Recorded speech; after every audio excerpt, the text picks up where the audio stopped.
machines interact like people, and bodies can be rebuilt from scratch. How will we wage war, fuel our need for power, commute to space? What technological leaps will most change the world in the next 50 years?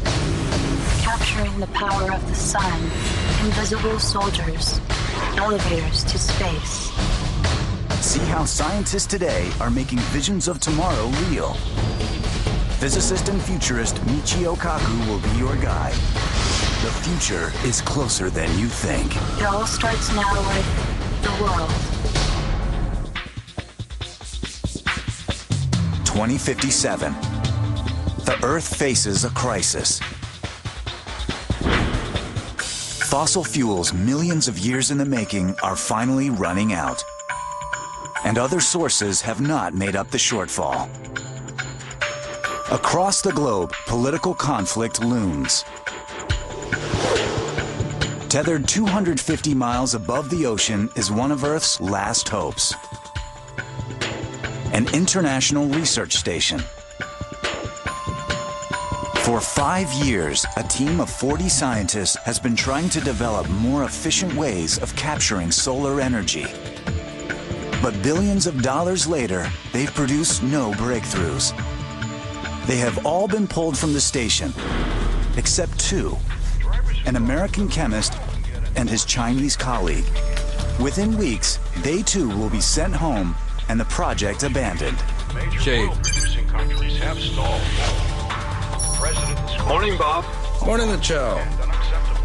Any good news? Not yet. Coffee? Perk you up? No thanks. I've almost finished prepping another panel. Should be ready to go in a couple of minutes. Sounds good. I'll be there in a minute. Up next. First it was gasoline rationing. You give me coffee with no coffee? I'm sorry, we've run out. Well, then order some more. I'm sorry, no more food orders. We have enough supplies until station shutdown. Great.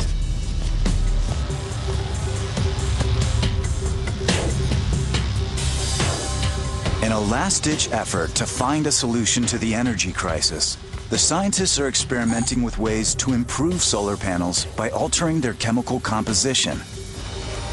Solar technology has been around for decades, but it could be much more efficient. The test panels are coated with a new formula, then exposed to the sun in the hope that they can create a better, affordable solar panel. Harnessing solar energy is still considered too expensive, too inefficient to be a serious source of power. So why are scientists and oil companies spending millions of dollars investing in solar technology? Well, I'll tell you why. It's because sunlight is clean, it's safe, and oh yeah, it's also limitless. Now, get your head around this fact. Every second of every day, the sun produces billions of times more energy than is consumed by the entire planet. The trick is catching it.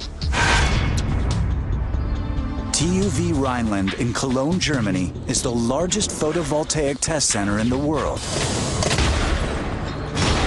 70% of all solar panels are tested here for efficiency and durability. Most of the panels are made of silicon, an element that absorbs light and converts it to energy. But silicon panels have a drawback. Although sunlight contains a wide range of light, from ultraviolet to visible to infrared, silicon absorbs mainly infrared light. The rest of the sun's energy is lost as heat. Scientists at TUV have spent years testing other types of cells under the world's largest artificial sun. The standard efficiency for commercial panels is 14 to 18%. Some prototypes in early development could double that. But to compete with oil or coal, solar panels need an efficiency of 50% or more. Our best hope is to find a completely new material. And at the University of Utrecht in the Netherlands, Daniel van Malkelberg is trying to create one.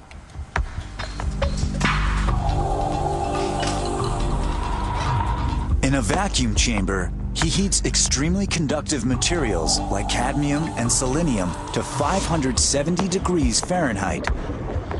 At this extreme heat, the molecules rearrange themselves into crystal lattices called nanocrystals. His solution contains tiny crystals so small you could line up 3 million across your fingernail. But the most surprising transformation is visible only under ultraviolet light. The light-absorbing properties of the nanocrystals have changed. Van Malkelberg and other researchers have created the holy grail of solar power. Substances that absorb light across the entire spectrum.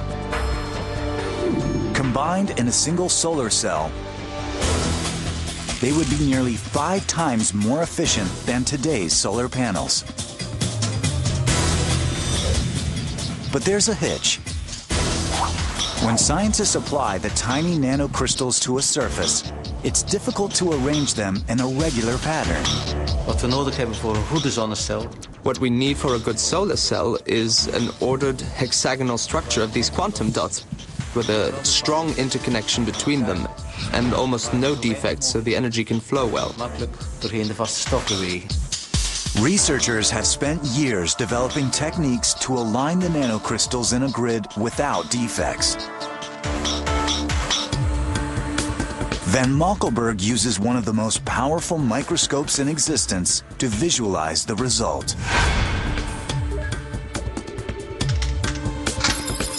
This image, magnified 100 million times, shows they are close to creating a lattice of nanocrystals with few defects. The connections between the nanocrystals still need to be strengthened, but one day, we may have a solar panel that is 80% efficient in capturing solar energy. Oil rigs will be replaced by solar farms. And if you covered your roof with solar panels, you could power your home and still sell 4 times as much electricity back to the grid. On the space station, the latest test results are in. The scientists have high hopes for their new formula.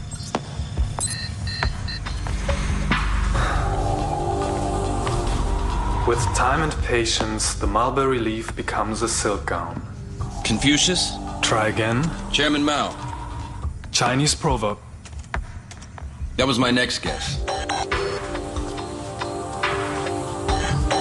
I'm sorry. I'm patient, but we're running out of time on this. Let me take over. I'll clean the transmitter. Oh, Paula should be here soon to check the photovoltaic generator. What about the new batch of test fluids we ordered? She's bringing them up. Finally, some good news. The fluids or Paula?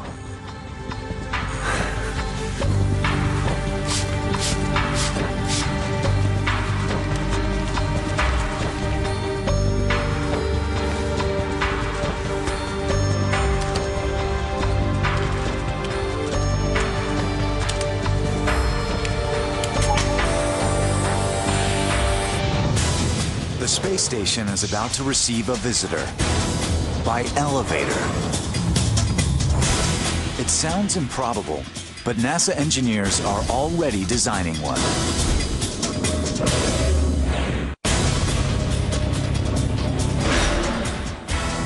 "2057.